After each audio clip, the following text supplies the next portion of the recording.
Cerca de 10 milhões de brasileiros, 5% da população do país, tem doença renal crônica. O número cresce em todo o mundo e motiva a campanha do Dia Mundial dos Rins, celebrado no dia 12 de março, para alertar sobre as necessidades de prevenção. É uma data muito importante que a gente celebra hoje, que é o Dia Mundial do Rim. Por que a gente celebra isso? Cada vez mais o número de pessoas com doença renal crônica estão aumentando. E aumentando de uma forma assustadora, eu diria.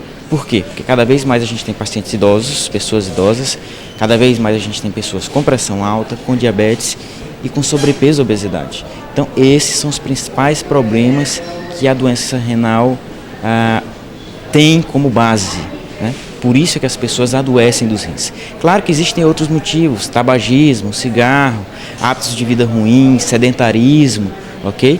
Mas esses são os principais. No Brasil, cerca de 2,9 milhões de brasileiros têm apenas 1/3 da função dos indivíduos normais.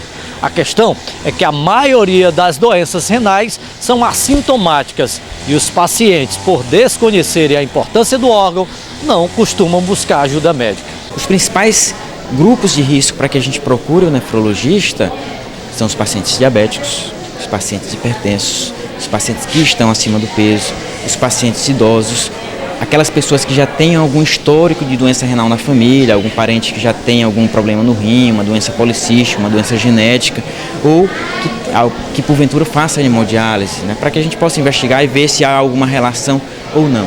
De 28% a 46% dos brasileiros com mais de 64 anos têm doenças renais crônicas. Essa é a situação mais crítica que leva o paciente para as terapias renais substitutivas, como a hemodiálise e o transplante renal. Cada vez mais o número de pessoas com doença renal crônica estão aumentando. E aumentando de uma forma assustadora, eu diria. Por quê? Porque cada vez mais a gente tem pacientes idosos, pessoas idosas, cada vez mais a gente tem pessoas com pressão alta, com diabetes e com sobrepeso e obesidade. Então esses são os principais problemas que a doença renal tem como base, né? Por isso é que as pessoas adoecem dos rins. Para o especialista, a situação poderia ser evitada com ações simples ao longo da vida, como manter hábitos de vida saudáveis, controlar o peso, praticar atividade física e evitar a automedicação. Afinal, apenas beber água não garante um rim saudável. Antes de passar ao nefrologista, o que a gente deve ter é uma vida saudável.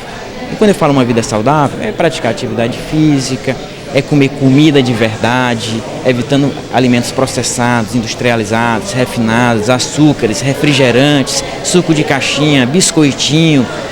Gente, a gente deve desembalar menos, descascar mais. A solução da saúde não está no supermercado, tá? A solução da saúde está no açougue e no verdurão. Ser saudável pode ser mais simples do que parece. Em algumas situações a gente complica as coisas. Você não precisa de caixas de remédios, números. Você não precisa dos suplementos mais maravilhosos do mundo. Na grande maioria das pessoas, a gente precisa de comida de verdade, de dormir bem, de manejar estresse, de ver momentos felizes em família.